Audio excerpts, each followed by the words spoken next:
It's like a bad DC Comics movie. We've got rioting in the streets of Gotham. So what do? We turn out the Joker, the Riddler, and the Penguin all at the same time.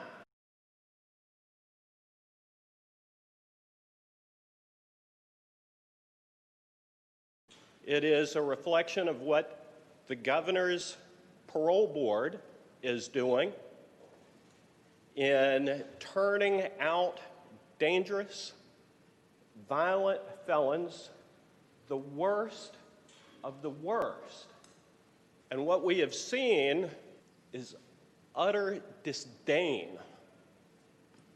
for the rule of law, for the rights of victims, for law enforcement here in the Commonwealth of Virginia. In Suffolk, Patrick Schooley was released on parole. He was in prison on multiple life terms for the rape, robbery, abduction, and murder of a 78-year-old woman in that community. And he was turned out without notifying the victim's family or properly notifying the Commonwealth's attorney. In Halifax County, it was Deborah Scrivener who was turned out without notifying the prosecutor or the victim's family, and she was just convicted in 2012 for co-opting her 15-year-old grandson into brutally murdering his own father, her son-in-law, and she got that 15-year-old child to take the body of his father and throw it down a well. It got stuck in the well, and she sent that boy down the well to unstick him and drop him all the way down in the well. And then they had a party out in front of the house.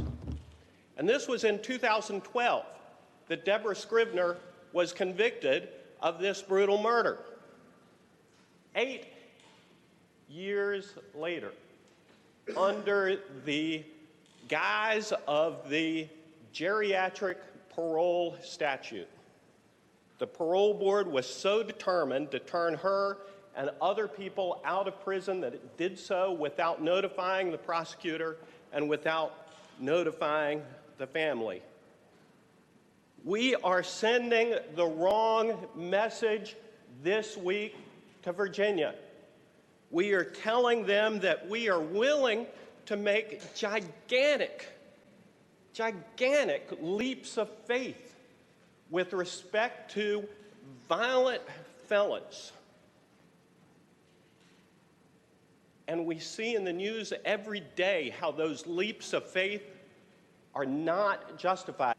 But we are pushing through an agenda that Virginia has not had an opportunity to see or comment upon, and it is going to make communities across Virginia less safe.